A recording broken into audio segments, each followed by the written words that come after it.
this is Seema and I'm back with a new lesson on nouns with different meanings when they are used in the singular and the plural form.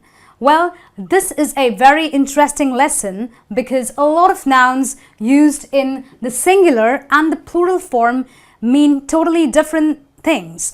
So what are they? The first pair of nouns are the word heir and its plural form, which is heirs. Well, what is air? When I say air, I'm talking about the oxygen and other gases that we breathe. So I could say that we need air to breathe. Human beings need air to breathe. That's what air means when it is used in the singular form.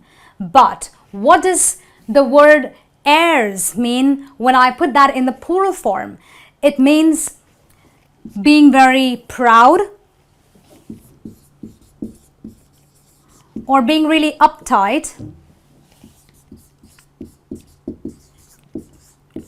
or, to put it very simply, it means thinking too much of yourself. So I could say that the Queen always puts on airs when she addresses the crowd.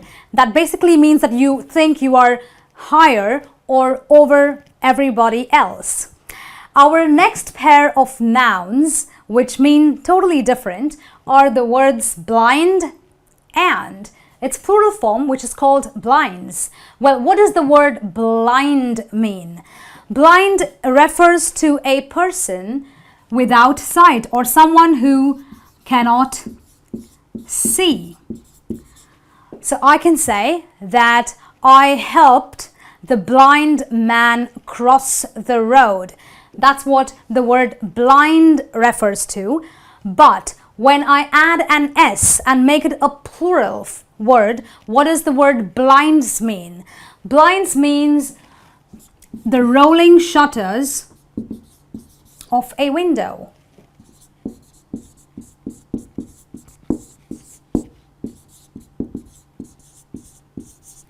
We all have that at home, don't we?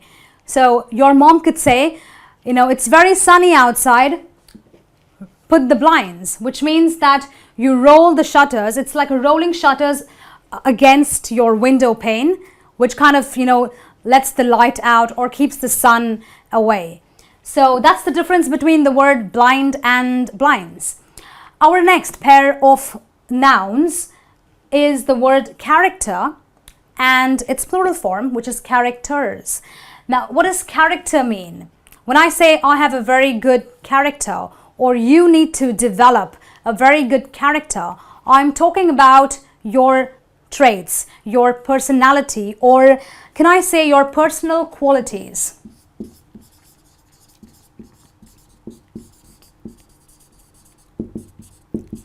So I could talk about being honest. I could talk about being very, very quick or being very, very good or very nice or very kind. They all refer to personal qualities. As opposed to that, when I add an S against the same word, making it a plural form, characters would mean alphabets or letters. I can say that we couldn't understand the characters because it was written in Mandarin or Spanish or any other language that we don't understand. So that's the difference between characters and character. Our next pair of words is custom and the word customs. When I have a custom, which is in a singular form, I am referring to a social practice.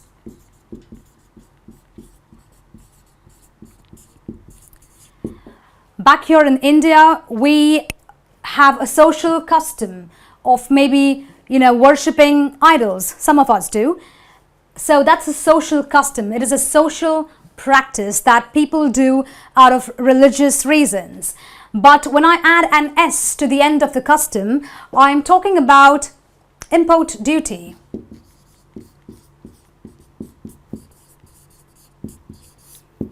So I could say that my friend is a customs officer, which means that he is in charge of all the work at his place.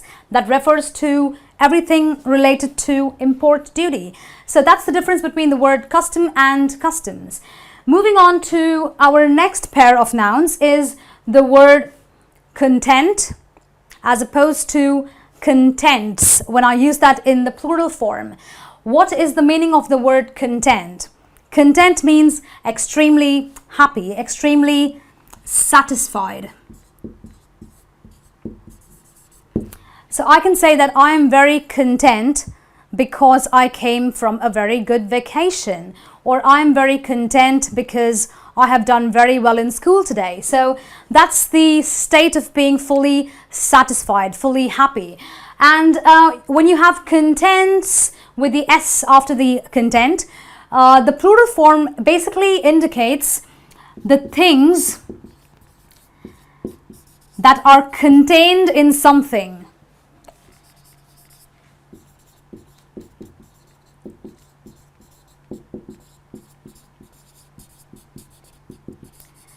So suppose you have a box, okay, and you've got, a watch. You have a few things in it. The things contained in the box refers to contents. All right, so that's the difference between the word content and contents. I'll be back with some more words on the nouns with different meanings. All right, and moving on to our next pair of nouns with different meanings, we have the word good and the word goods. So when I have a word good in the singular form, I'm talking about having a benefit. So I could say that it is good for you to exercise. It is good for you to eat healthy, which means that you are doing something for the good or for your benefit. As opposed to that, you have the word good with an S, which means that it is a plural form called goods, meaning articles or simply things that you purchase. So in most shops, it is always mentioned that the goods once sold cannot be exchanged, or goods that are sold can be exchanged only within 7 working days of buying them. So goods refers to articles, anything that you purchase. Now we have the word force and the word forces in the plural form. When I use the force in the singular, I'm talking about strength. Now it could be physical strength, or it could be mental strength, that is the strength of the mind.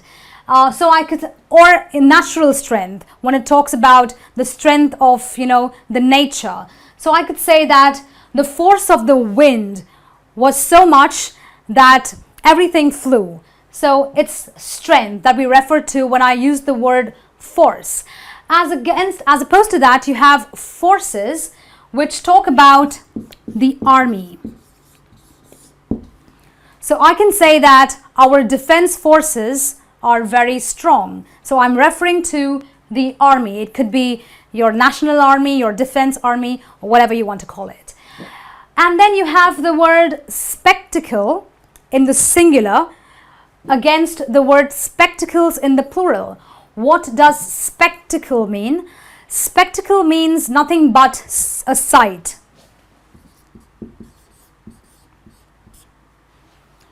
Or I can say that it was a horrible spectacle to see the car topple over. So I'm talking about a sight. It could be a good sight, a very bad sight. On the other hand, when I use the word spectacles in the plural form, I'm talking about glasses that we wear. I could say that my spectacles are too big for my face, or you need to wear, nice spectacles. So we're talking about glasses that we wear for our eyes. Now, our next expression is the word would against the word woods. Well, what does the word wood in its singular form mean? Wood refers to nothing as timber. So wood is nothing but a particular type of timber. This whiteboard out here is made up of a particular form of timber. I could say that the bookshelf is made up of teak wood. It is a particular form of wood or timber. On the other hand, when I refer to the word woods, I'm talking about a small jungle. You know, with lots of trees and shrubs and things growing out there. So I can say that the young couple went for a stroll in the woods. So they went out for a walk in the woods, which is really a small jungle. And our last pair of nouns with different meanings include the word manner along with its plural form, which is manners.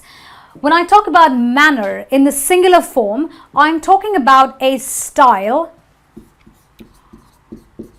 or shall I say a method. It's a style or a method of doing something. So I can say that there is a manner of doing your work in an organized way.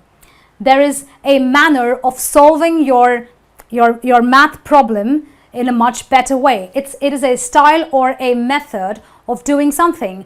But when I have the word manners in its plural form, I'm referring to social behavior or the social norm, as we call it. So I can say that it is very bad manners to speak with your food in your mouth. So that it refers to everything that talks about social behavior, social manners, or social etiquettes. So that's it from this lesson on nouns with different meanings.